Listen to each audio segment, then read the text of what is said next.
안녕하세요. 외도의복TV입니다. 오늘은 외도한 남편이 아직도 상간자를 못 잊는 이유에 대해서 나눠보고자 합니다. 외도를 겪은 아내의 분들이 가장 괴로워하는 순간이 언제일까요? 흔히 외도 사실을 알았을 때라고 하지만 사실 그것도 아닌 것 같고요. 상간자의 존재를 확인했을 때도 아닙니다. 바로 어떤 순간이냐면 끊었다고 하는데 아직도 그 여자, 그 상간자를 잊지 못하는 것 같을 때예요. 연락은 안 한다고 합니다. 차단했다고도 말합니다. 다시는 그런 일이 없을 거라고 고개를 숙입니다. 근데 이상해요. 눈빛이 멀어져 있고 혼자 있는 시간이 많고 괜히 막 짜증이 많아지고 가끔 멍하니 허공을 바라볼 때가 있어요. 자, 그 모습을 보면서 아내분들이 하루에도 수십 번씩 마음속으로 이렇게 묻습니다. 아직도 그 여자가 마음에 있는 걸까? 나랑 사는 게 이렇게 힘든 건가? 그럼 나는 지금 뭘 믿고 버티고 있는 거지? 이 질문이 쌓이기 시작하면 회복은 당연히 더디고 마음은 다 무너지죠. 그래서 오늘은 많은 분들이 차마 묻지 못했던 이 질문을 제가 한번 정면으로 이야기해 보려고 합니다. 왜 외도한 남편은 관계를 끊었다고 말하면서도 아직 상간자를 잊지 못하는 걸까? 이걸 이해하지 못하면 아내분들은 끝없이 자신을 의심하게 되고 남편은 말로는 사과하면서도 마음은 점점 더 멀어지게 됩니다. 하지만 저는 분명히 말씀드리고 싶어요. 남편이 아직 상간자를 떠올린다고 해서 그게 곧 그 여자를 사랑한다는 뜻은 절대 아닙니다. 그리고 더 중요한 사실 하나는 뭐냐면 이 문제를 감정의 문제로만 보면 회복은 진짜 불가능해요. 왜냐하면 이건 사랑의 문제가 아니라 심리 구조의 문제이기 때문이에요. 자, 외도는 누군가를 더 사랑해서 생기는 일이 아니라 지금의 나를 감당하지 못해서 도망치며 만들어진 관계인 경우가 훨씬 많습니다. 그래서 관계가 끝난 뒤에도 사람은 그 상대를 그리워하는 게 아니라 그때의 공기, 그때의 감정, 그때의 자기 자신을 놓지 못하는 거예요. 오늘 이 영상을 끝까지 보시면 적어도 한 가지는 분명해집니다. 지금 남편의 상태가 회복의 초입부인지 아니면 아직 떠나지 못한 건지 그리고 내가 무엇을 보고 판단해야 하는지 이 기준이 생기실 거예요. 외도를 겪은 부부에게 가장 위험한 건 희망도 절망도 아닙니다. 바로 기준 없이 버티는 시간이에요. 그래서 지금부터 외도한 남편이 아직도 상간자를 잊지 못하는 7가지 이유에 대해서 하나씩 말씀드려 보겠습니다. 첫째, 사랑이어서가 아니라 도망쳐였기 때문입니다. 아내들이 가장 많이 그리고 가장 오래 붙잡고 있는 질문이 있어요. 아직도 그 여자를 못 잊는다는 건 결국 그 여자가 나보다 더 좋았던 뜻 아닌가요? 이 질문이 무서운 이유는 뭐냐면 단순히 외도 때문이 아니에요.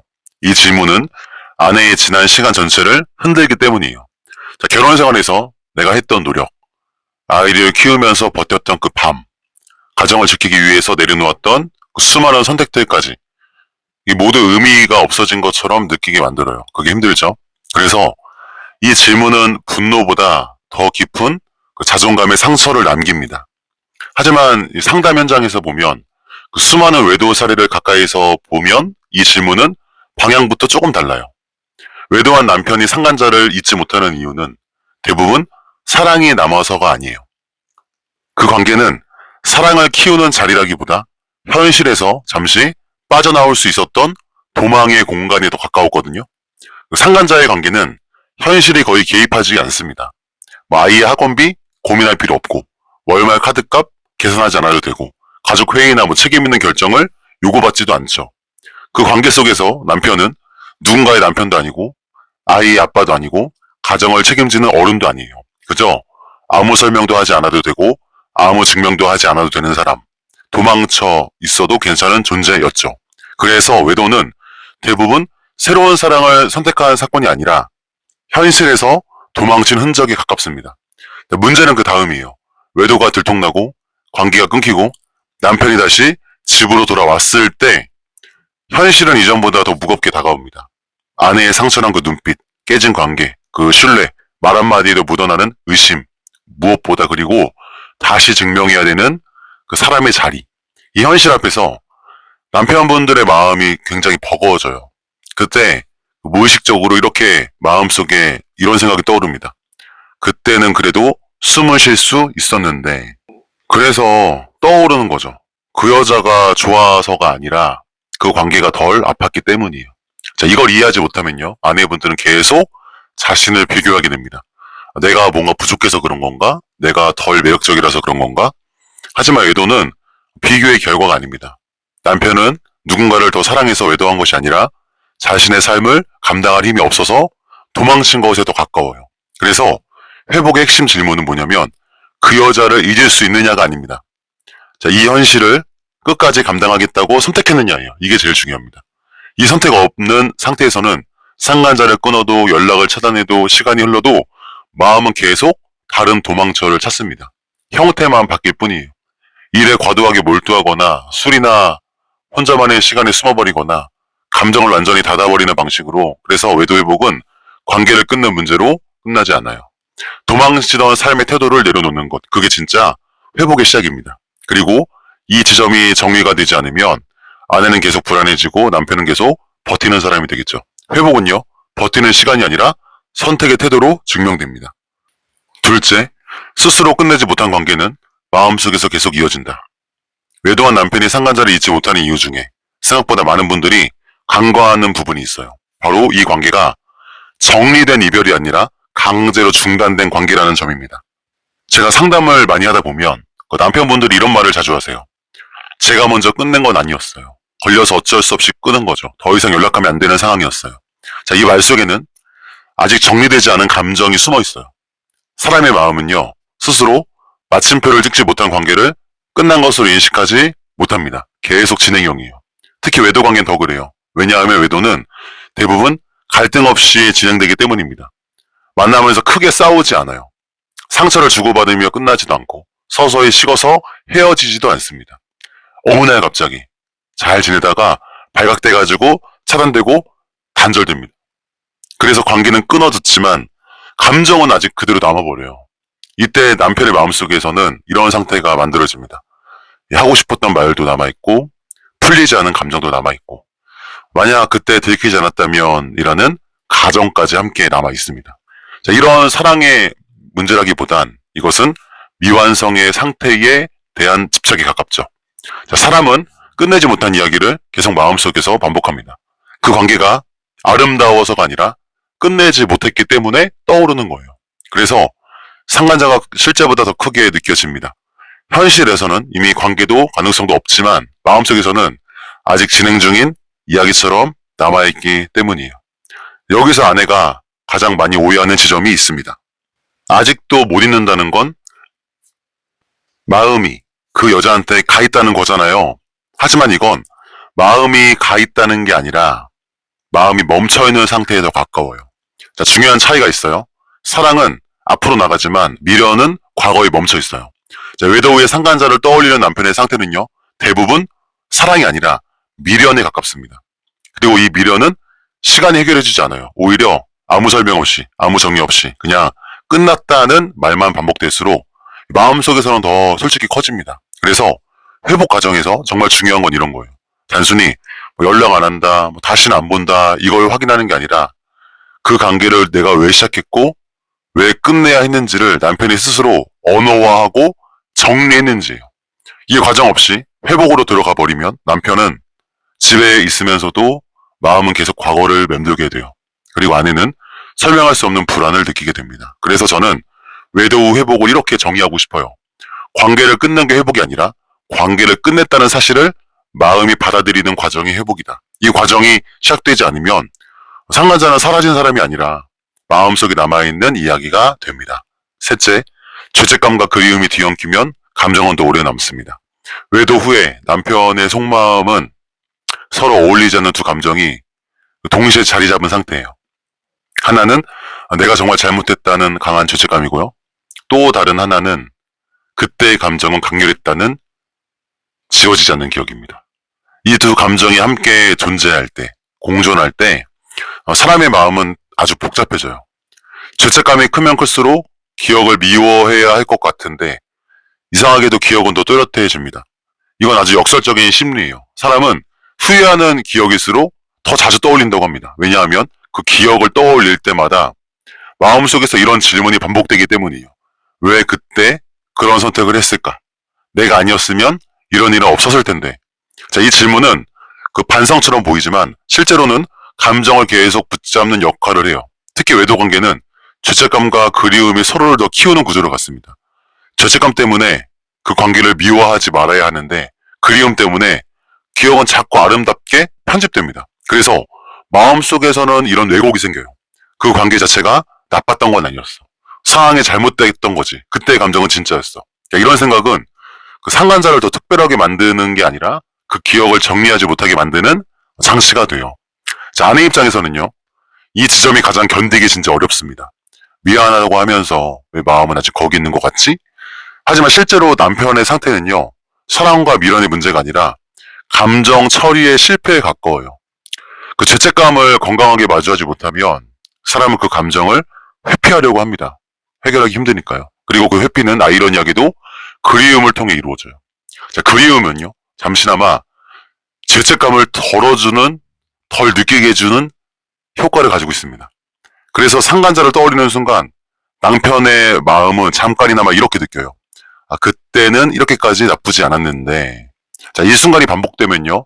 감정은 정리되지 않고요. 오히려 더 오래 남습니다. 중요한 건요. 이거예요. 외도 후 회복에서 진짜 필요한 건요. 미안해라는 말의 반복이 아니라 죄책감을 끝까지 견디는 힘이에요. 자, 변명하지 않고 상황을 탓하지 않고 감정도 미워하지 않고 자신이 저지른 선택의 결과를 있는 그대로 마주하는 태도. 이 과정을 거치지 않으면 죄책감은 그리움이라는 이름으로 계속 모습을 바꿔서 나타납니다. 그래서 저는 상담 시간에 이렇게 말해요. 아직도 상간자가 떠오른다면 그건 사랑이 남아서가 아니라 죄책감을 끝까지 통과하지 못했기 때문일 수 있습니다. 자, 이 과정을 통과해야만이 기억을 비로소 그리운 감정이 아니라 정리된 과거가 되는 거죠. 넷째, 상간자를 그리워하는 게 아니라 그때 나 자신을 그리워하는 거다. 이 부분에서 많은 아내분들이 가장 크게 오해를 합니다. 아직도 그 여자를 잊지 못한다는 건 그 여자가 나보다 더 매력적이었다는 뜻이잖아요. 그래서 아내분들은 끊임없이 자신을 이제 비교하고 그렇게 하죠. 외모, 뭐 성격, 말투, 분위기, 심지어는 그때 내가 더 잘해줬더라면 이라는 끝없는 가정까지 떠올립니다. 하지만 상담 현장에서 보면은 남편이 그리워하는 대상은 의외로 명확해요. 계속 얘기하다 보면 그 여자가 아니에요. 그때의 자기 자신이에요. 외도 관계 속에서 남편은 지금의 자신과 전혀 다른 사람이었죠. 무기력하지 않았고요. 초라하다고 느끼지 않았고요. 누군가에게 다시 선택받고 있다는 감각 속에 있었어요. 아직 끝나지 않은 사람처럼 느껴졌죠. 그 관계는 이 상대가 특별해서가 아니라 자기 자신이 특별하다고 느껴지게 만드는 공간이었어요. 그래서 기억 속에서 상간자는 점점 흐려지고요. 그 자리에 그때의 나가 남습니다. 설렘을 느꼈던 나, 인정받고 있다고 느꼈던 나, 살아있다는 감각을 느꼈던 나. 이게 중요한 이유는 사람은 타인을 그리워할 때보다 잃어버린 자기 자신을 그리워할 때 훨씬 더 오래 붙잡기 때문이에요. 지금의 자신이 지치고 비난받고 늘 증명해야 하는 위치에 있을수록 그때 자신은 더 빛나 보입니다. 그래서 남편의 마음속에서는 이런 왜곡이 생깁니다. 그 사람이 특별했던 게 아니라 그때 내가 더 괜찮았던 것 같아. 자, 이 말은 상간자에 대한 고백처럼 들리지만 실제로 보면은 자기 상실에 대한 애도에 가까워요. 아내가 이걸 모르고 있으면 상상 더 깊어지겠죠. 결국 나는 저 사람을 그렇게 느끼게 해주지 못한 거네. 하지만 이건 아내의 부족함 때문이 아닙니다. 그 문제가 아니에요. 그때의 감정은요. 가정이라는 현실 안에서 지속될 수 없는 감정이었죠. 왜냐하면 현실 속에서는 설렘만으로 유지되지 않기 때문이에요. 반복되는 일상이 있죠. 그리고 책임을 져야 되죠. 실망도 그 안에 있죠. 갈등도 있죠. 감정이 소모되죠. 이 모든 걸 감당해야 하는 관계에서 외도 관계의 그 감정은 처음부터 오래갈 수 없는 구조예요. 그래서 남편이 그때 자신을 그리워하는 건 그 관계가 더 나았기 때문이 아니라 현실 속 자신을 아직 회복하지 못했기 때문이죠. 자, 이 지점이 바로 회복의 핵심입니다. 외도 후의 진짜 회복은 아내에게 다시 잘하는 게 아니라 남편이 자기 자신을 다시 세우는 과정입니다. 책임을 감당하는 나, 도망치지 않는 나, 설렘 없이도 관계를 선택하는 나. 이 새로운 나를 만들지 못하면 과거의 나는 계속 비교 대상이 돼요. 그래서 저는 이렇게 정리하고 싶습니다. 상간자를 그리워하는 것처럼 보여도 실제로는 잃어버린 자기 자신을 찾지 못해서 과거에 머물러 있는 상태예요. 자, 이걸 이해하는 순간 아내는 비교에서 벗어날 수 있고 남편은 회복해야 할 대상이 관계가 아니라 자기 자신이었다는 걸 알게 됩니다. 다섯째, 지금의 현실 회복이 너무 고통스러울수록 과거는 더 달콤해집니다. 외도를 끊고 돌아온 뒤에 많은 사람들이 이렇게 생각합니다. 이제 관계는 끝났으니까 시간이 지나면 자연히 괜찮아지겠지. 하지만 현실은요, 정반대인 경우가 많죠. 외도가 끝난 뒤에 남편이 마주하는 현실은 안정이 아니라 압도적인 고통의 경우가 대부분이에요. 아내의 무너진 신뢰가 있죠. 그리고 매 순간 느끼는 감시와 긴장 있고 말 한마디에도 담긴 의심이 있죠. 무엇을 해도 부족하다는 느낌. 늘 죄인처럼 서 있어야 하는 자리.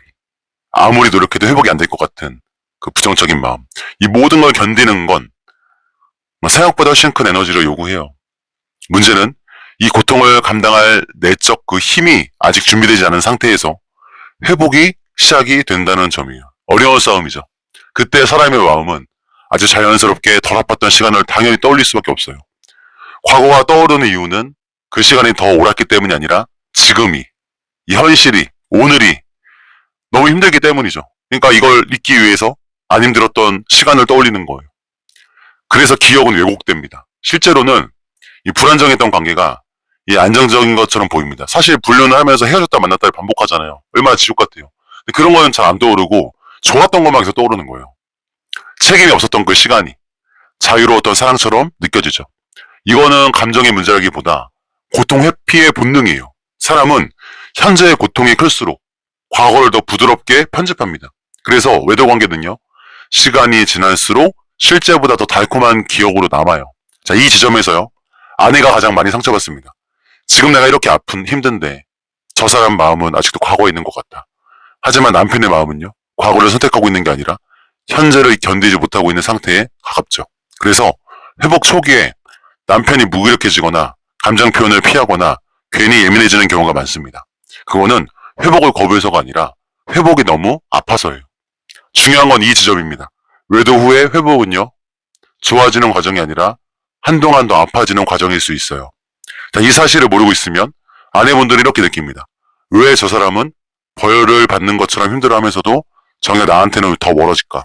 그래서 저는 이렇게 말하고 싶습니다. 지금의 현실을 견딜 수 있을 만큼 단단해지기 전까지는 과거는 계속 유혹처럼 떠오른다.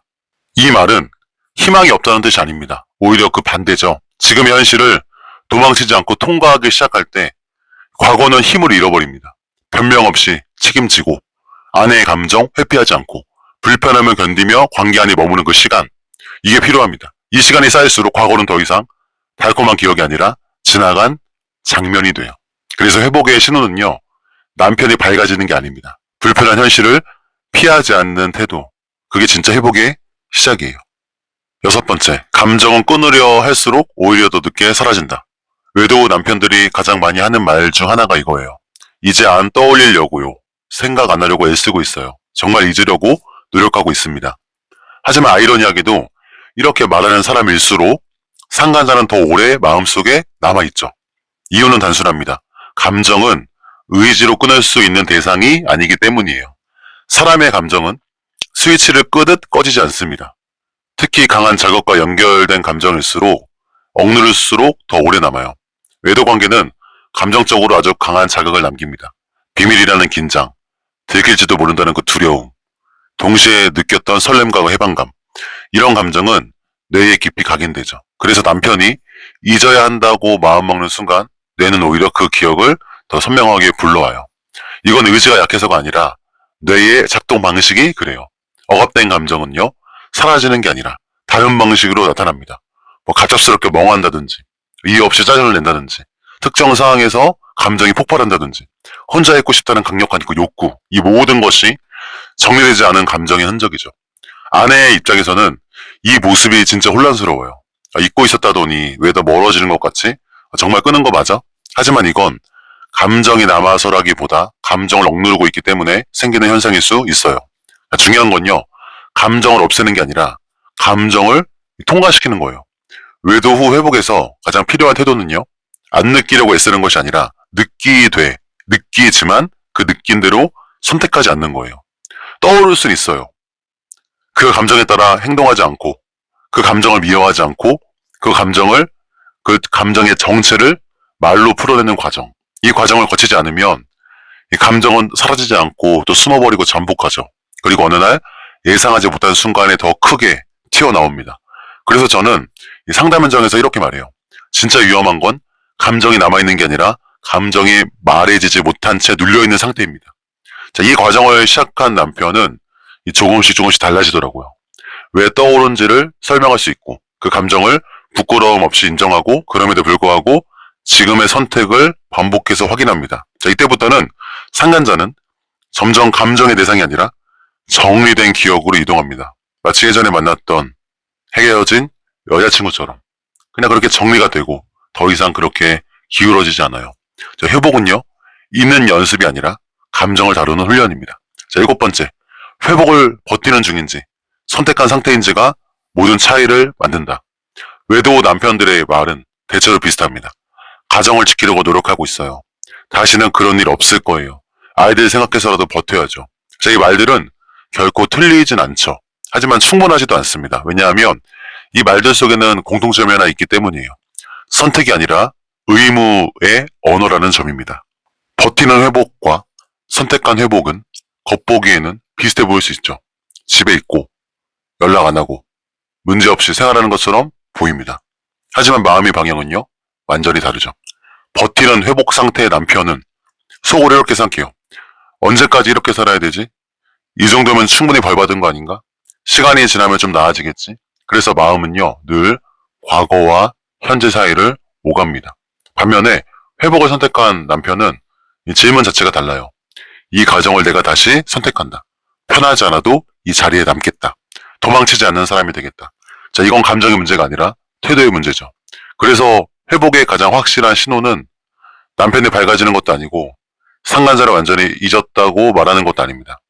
회복의 신호는 이거예요. 불편한 대화를 피하지 않고 아내의 감정을 방어 없이 듣고 억울함을 내려놓고 시간이 아니라 태도로 신뢰를 쌓으려는 모습.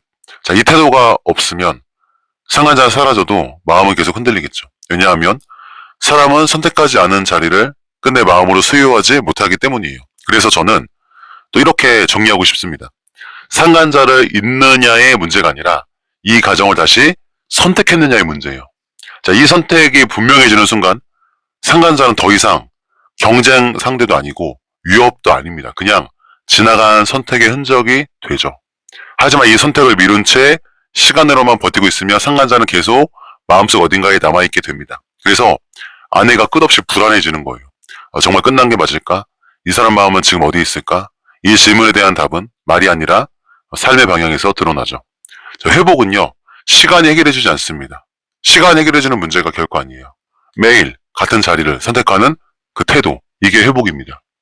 자, 여기까지 들으시면서 마음이 조금은 더 무거워지셨을 수 있어요. 그래서 나는 결국 어떻게 해야 되는 걸까? 이 사람을 더 믿어도 되는 걸까? 이 시간을 계속 견뎌야 하는 걸까? 이 질문 앞에서 사실 정답을 바로 내릴 수 있는 사람은 없죠. 저도 정답을 내릴 수는 없습니다. 외도를 겪은 뒤의 시간은 누구에게나 낯설죠. 그리고 누구에게나 너무나도 어려운 문제예요. 그래서 먼저 이 말을 하고 싶어요.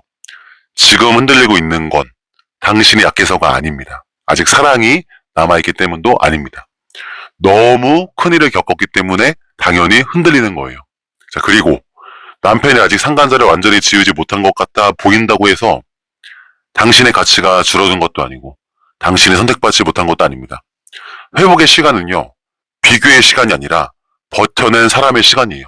자, 이 시간을 지나고 있는 당신은 이미 충분히 많은 걸 하고 있어요. 지금 당장 모든 게 분명해지지 않아도 괜찮아요. 아직 믿을 수 없어도 괜찮고 마음이 왔다 갔다 해도 괜찮고 오늘은 견디기만 해도 괜찮아요.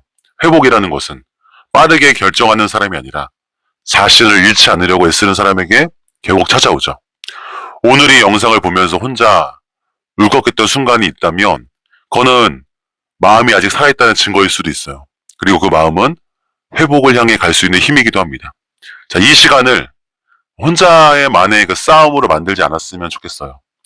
당신이 이상한 게 아니고 당신의 감정도 틀린 게 아닙니다. 지금은 그저 하루를 버텨내는 것만으로도 충분한 시간일 수 있어요. 그리고 그 하루들이 쌓여서 언젠가는 당신이 다시 숨을 조금 편하게 쉬는 날로 이어질 수 있습니다. 외도는 우리의 인생 전체를 설명하지 못해요. 지금의 고통도 전부는 아니죠. 당신은 지금도 회복을 향해 걸어가고 있습니다. 아주 천천히 하지만 분명하게 걷고 있습니다. 그 길을 외도회복TV가 함께 걷겠습니다. 감사합니다.